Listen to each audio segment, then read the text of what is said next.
Bismillahirrahmanirrahim. Assalamualaikum warahmatullahi wabarakatuh. Alhamdulillahirrabbilalamin. Allahumma salli ala Sayyidina Muhammad wa ala ali Sayyidina Muhammad. Sahabat-sahabat sekalian, dalam video saya kali ini, saya akan melanjutkan pembahasan tentang bahayanya orang-orang yang berpaham Wahabi apabila dibiarkan terus berkembang di negara kita. Adapun bahayanya itu, diantaranya yang pertama, kita dididik untuk menjauhkan diri dari golongan Ahlus Sunnah wal Jamaah. Kemudian yang kedua, kita dididik untuk tidak menghormati orang lain yang tidak sepaham dengan mereka. Yang ketiga, kita dididik untuk terbiasa melihat aib dan keburukan orang lain. Yang keempat, kita dididik untuk tidak menghormati dan memuliakan para habaib. Yang kelima, kita dididik untuk menjauhkan diri dari para ulama, tasawuf, dan ma'rifatullah. Sahabat-sahabat sekalian, baiklah kita akan bahas satu persatu apa maksudnya dari bahaya-bahayanya itu. Bahaya yang pertama adalah kita dididik untuk menjauhkan diri dari golongan Ahlus Sunnah wal Jamaah. Menjauhkan diri bukan berarti menjauhkan diri dari ulamanya, ustadz-ustadznya, tapi menjauhkan diri juga dari buku-buku mereka. Salah satu contoh buku itu adalah buku yang berjudul Kunci Ibadah, di mana buku ini sangat banyak dan mudah kita dapatkan di toko-toko buku dan di pasar-pasar.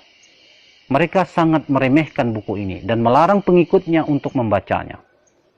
Tanpa kita sadari, kita dalam masalah kecil seperti ini, kita telah dijauhkan dari para ulama Ahlus Sunnah wal Jamaah. Jika kita dan anak-anak keturunan kita sudah masuk dalam paham mereka, maka pasti kita akan jauh ketinggalan dalam ilmu agama. Jika sejak kecil anak-anak kita sudah masuk dalam paham itu, pasti mereka akan takut membaca buku-buku orang-orang Ahlus Sunnah wal Jamaah. Seperti buku-buku yang berisikan doa-doa. Saking takutnya mereka terhadap sesuatu yang bid'ah, sampai-sampai banyak di antara mereka yang tidak hafal doa selamat. Kenapa? Karena mereka anggap bentuk dan susunan doa selamat yang kita baca selama ini pun mereka anggap bid'ah. Kalau Anda tidak percaya dengan apa yang saya sampaikan, silakan Anda coba pengikutnya itu satu persatu. Silakan dites. Pasti banyak di antara mereka yang tidak hafal doa selamat. Kecuali jika mereka pernah menjadi pengikut Ahlus Sunnah wal Jamaah. Itulah bahaya yang pertama. Kemudian bahaya yang kedua, kita dididik untuk tidak menghormati orang lain yang tidak sepaham dengan mereka, meskipun itu orang tua kandung sendiri. Jadi jangan heran jika ada anak kita yang masih kecil, yang masih SD, sudah berani memprotes orang tua, berani memprotes para ulama Ahlus Sunnah wal Jamaah. Tanpa kita sadari sebenarnya mereka telah merusak otak anak-anak kita. Karena belum waktunya mereka diajak untuk memikirkan masalah hilafiyah ini bid'ah dan itu bid'ah. Kemudian letak kebusukan ajaran mereka yang lain adalah kenapa yang diajak lebih banyak anak-anak dan orang-orang awam yang tidak mengerti ilmu agama. Kenapa bukan orang-orang dewasa dan orang-orang alim yang mereka ajak? Oh, ternyata kalau orang-orang dewasa dan orang-orang alim yang mereka ajak bisa membantah dan bisa melawan. Tapi kalau anak-anak dan orang-orang awam yang tidak mengerti ilmu agama, mereka taunya hanya ikut saja apa yang mereka katakan. Maka mulai dari sekarang, setiap anak-anak kita pulang sekolah, baik yang masih SD, SMP, SMA, atau perguruan tinggi, perhatikan gerak-gerik mereka ketika di rumah. Jangan-jangan mereka sudah dimasuki ajaran-ajaran sesat dari guru-guru mereka yang berpaham Wahabi. Jika sudah ada tanda-tanda kesesatan itu, maka cepatlah laporkan kepada kepala sekolahnya agar ditindaklanjuti oleh kepala sekolahnya. Jika kepala sekolahnya cuek atau mungkin takut atau mungkin juga sudah terpengaruh oleh ajaran-ajaran mereka, maka laporkan kepada tokoh-tokoh agama setempat. Tapi jika tokoh-tokoh agama setempat juga cuek, atau mungkin takut, atau mungkin juga sudah terpengaruh oleh ajaran-ajaran mereka, maka coba Anda laporkan kepada mantan Wahabi. Orang yang pernah mengikuti ajaran mereka. Kenapa? Karena orang Wahabi ini, karena mantan Wahabi inilah yang tahu bagaimana cara menghadapi mereka. Jangankan untuk membantah pendapat mereka, sebelum mereka bersuara, mantan Wahabi ini sudah tahu apa isi dalam otak kepala mereka. Sahabat-sahabat sekalian, itulah bedanya kalau mantan Wahabi dan bukan mantan Wahabi. Kemudian bahaya yang ketiga, yaitu adalah kita dididik untuk terbiasa melihat keburukan orang lain, meskipun mulut mereka tidak menyalahkan perbuatan orang-orang Ahlussunnah wal Jamaah secara langsung, tapi sebenarnya hati dan pikiran mereka selalu menghujat, menghina, dan menyalahkan perbuatan orang-orang Ahlussunnah wal Jamaah. Jadi dalam diam hati dan pikiran mereka telah dididik untuk sibuk melihat aib dan keburukan orang lain, tapi lupa melihat aib dan keburukan diri mereka sendiri. Setiap gerak-gerik mereka dalam kehidupan ini selalu dihinggapi perasaan takut berbuat sesuatu, karena menurut mereka di zaman ini sudah terlalu banyak perbuatan-perbuatan bid'ah. Sahabat-sahabat sekalian, kemudian bahaya yang keempat adalah kita dididik untuk tidak menghormati dan memuliakan para habaib zuriat Rasulullah SAW. Meskipun mulut mereka mengatakan cinta kepada Nabi, tapi coba perhatikan perilaku mereka saat bertemu dengan para habaib. Perhatikan tatapan mata mereka, perhatikan raut wajah mereka yang penuh dengan kebencian dan kesombongan terhadap para habaib. Mengapa mereka membenci para habaib? Karena mereka anggap para habaib ini adalah ahlul bid'ah, atau orang yang gemar berbuat bid'ah. Saya tidak percaya kalau orang-orang Wahabi ini mencintai Nabi. Sebab salah satu tanda orang yang mencintai Nabi itu bukan berarti hanya mengikuti perilaku Nabi seperti sholat, puasa, zakat, haji, dan lain-lain. Tapi mencintai Nabi juga ditandai dengan menghormati dan memuliakan para habaib zuriat Rasulullah SAW. Jika kita mencintai seseorang, meskipun orang itu telah tiada, jangankan fotonya, sandalnya pun akan kita simpan. Dan ini terbukti sampai saat ini, sandalnya Nabi itu masih tersimpan rapi. Itu sandalnya Nabi, benda mati, masih dihormati orang. Seharusnya, apalagi para habaib, anak cucu keturunannya yang mengalir darahnya di dalam tubuh mereka.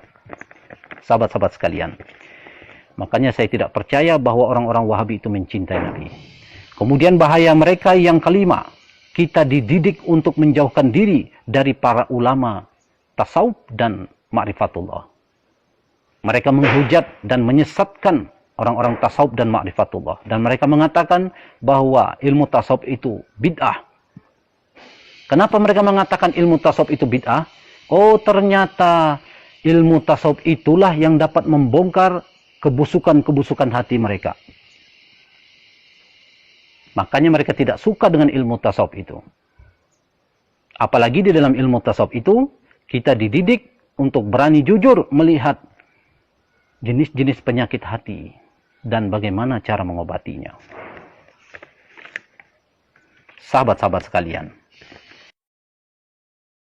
jika kita sudah terjebak dalam paham itu, kemudian berniat ingin keluar dari paham itu atau ingin hijrah, maka itu sangat sulit dan sangatlah berat. Tapi tahukah Anda bagaimana cara mudah untuk bisa keluar dari paham itu? Cara mudahnya adalah dengan mempelajari ilmu tasawuf. Carilah orang-orang yang benar-benar ahli dalam ilmu tasawuf. Pelajarilah ilmu tasawuf dengan benar. Pelajarilah ilmu tasawuf dengan sabar. Pelajarilah ilmu tasawuf dengan sungguh-sungguh. Dalam ilmu tasawuf itu, salah satu manfaat kita mempelajari ilmu tasawuf itu adalah kita akan tahu betapa berharganya waktu. Sehingga hati kita, sehingga akan timbul perasaan rugi dan perasaan menyesal dalam hati kita apabila menggunakan waktu untuk membahas tentang khilafiyah. Ini bid'ah dan itu bid'ah. hanya orang-orang yang mempelajari ilmu tasawuf dengan sempurna yang dapat melepaskan diri dari paham itu. Sebab ada juga orang yang bisa keluar dari paham itu, tapi hati mereka masih bercampur dengan keraguan-raguan. Jika mereka beralasan dan menganggap bahwa belajar ilmu tasawuf itu hanya dapat membuat orang atau pengikutnya meninggalkan syariat, maka itu salah besar. Kenapa? Karena yang salah itu bukan ilmu tasawufnya. Yang salah itu adalah orangnya atau pelakunya yang memang dari awalnya sudah ada bibit-bibit senang memperturutkan hawa nafsu. Sedangkan ajaran-ajaran orang-orang Wahabi ini yang sangat senang menuduh orang lain berbuat bid'ah, itu memang dari awalnya ilmu mereka ini memang sudah salah, sudah sesat dan menyesatkan orang. Kalau ilmunya saja sudah salah, apalagi orang yang mempelajarinya, tentu lebih sesat lagi jalannya. Kalau orang tasawuf yang meninggalkan syariat itu bisa masuk ke dalam neraka jahanam karena perbuatan mereka yang meninggalkan syariat, berarti orang-orang yang berpaham Wahabi ini yang lebih pantas untuk masuk ke dalam neraka jahanam. Kenapa? Karena ketika dilaporkan kepada Rasulullah SAW bahwa ada seorang wanita yang sangat rajin beribadah, malamnya beribadah, siangnya puasa, tapi lisannya sering menyakiti tetangganya. Lalu apa kata Rasulullah? Rasulullah mengatakan, la khaira fiha, hiya min ahlin nar. Tidak ada kebaikan pada wanita itu. Dia akan menjadi penghuni neraka jahanam. Ini artinya meskipun orang-orang Wahabi ini bersyahadat dan melaksanakan syariat, akan tetapi jika mereka mati kemudian tidak sempat bertobat dari perbuatannya yang senang sekali menuduh orang lain berbuat bid'ah, ini bid'ah dan itu bid'ah, padahal bukan bid'ah, pasti mereka akan masuk ke dalam neraka jahanam. Sebab Al-Quranul Karim telah menjelaskan kepada kita bahwa lakum dinukum waliyadin, bagimu agamamu dan bagiku agamaku. Mereka fikir ayat ini hanya berlaku dalam perbedaan agama. Padahal ayat ini juga berlaku antar umat seagama yang berbeda paham, berbeda keyakinan, berbeda mazhab. Mereka sangat banyak yang menghafal ayat ini, tapi tidak pernah mereka praktekkan. Masih juga ucapan-ucapan mereka sering mengganggu orang-orang yang sedang beribadah. Sahabat-sahabat sekalian, bahaya orang-orang yang berpaham Wahabi yang keenam adalah kita dididik untuk senantiasa tertinggal dan senantiasa terbelakang dalam segala bidang kemajuan. Dalam bidang agama contohnya, mereka sangat tertinggal jauh dari golongan ahlu sunnah wal jamaah. Golongan ahlu sunnah wal jamaah selalu menyibukkan diri dengan amalan-amalan sunnah seperti zikir-zikir sampai ribuan kali jumlahnya dalam sehari semalam. Sedangkan mereka menghabiskan waktunya untuk membahas ini bid'ah dan itu bid'ah. 1 menit saja mereka menggunakan waktunya untuk membahas ini bid'ah dan itu bid'ah. Berarti mereka sudah tertinggal membaca kalimat-kalimat zikir ratusan kali jumlahnya. Itu 1 menit. Bayangkan jika 5 menit. Bayangkan jika 1 jam. Dan bayangkan jika 1 sehari semalam. Jika mereka meluangkan waktu untuk membahas ini bid'ah dan itu bid'ah. Bayangkan ruginya mereka. Makanya jangan heran jika orang-orang ahlu sunnah wal jamaah ini yang lebih unggul dalam ilmu agama, dengan zikir-zikir mereka itu yang sungguh-sungguh itu, banyak dari mereka yang menjadi wali-wali Allah. Dan tidak mungkin mereka bisa mencapai derajat wali Allah itu jika Allah tidak meridhoi zikir-zikir yang mereka lakukan. Sedangkan dari orang-orang yang berpaham Wahabi ini, tidak ada satupun dari mereka yang menjadi wali Allah. Mustahil mereka akan mencapai derajat wali Allah. Kemudian contoh ketertinggalan mereka dalam bidang ilmu pengetahuan dan teknologi.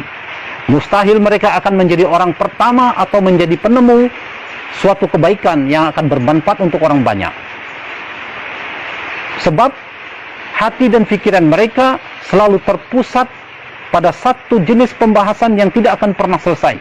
Padahal masalah khilafiyah itu akan mudah diselesaikan dalam waktu yang sangat singkat jika mereka mau memahami dan mempraktikkan satu prinsip yang sangat kuat, yaitu prinsip lakum dinukum waliyadin. Sahabat-sahabat sekalian, di saat suasana hati dan suasana pikiran mereka seperti ini, tanpa ada rasa malu, mereka mau menganggap bahwa diri mereka atau golongan mereka lah ahlu sunnah wal jamaah. Padahal mereka adalah golongan yang sangat tertipu dengan perasaannya. Saking hebatnya tingkat ketertipuan mereka, sampai-sampai membuat mereka tidak sadar bahwa hati mereka dipenuhi kotoran-kotoran dan penyakit-penyakit hati, sehingga mereka tidak dibimbing oleh Allah untuk bisa melihat kebenaran. Sahabat-sahabat sekalian, itulah beberapa bahayanya apabila paham Wahabi ini kita biarkan terus berkembang di negara kita. Maka dari itu kita harus berjuang, bangkit, melawan penyebaran paham mereka. Karena mereka inilah sebenar-benarnya penghambat kemajuan bangsa, baik dalam bidang agama maupun dalam bidang ilmu pengetahuan dan teknologi.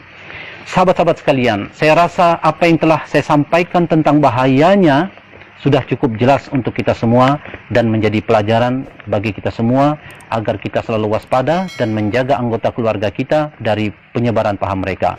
Dalam kesempatan ini juga saya ingin mengucapkan rasa syukur saya dan terima kasih saya kepada seluruh sahabat yang telah mendukung video-video saya.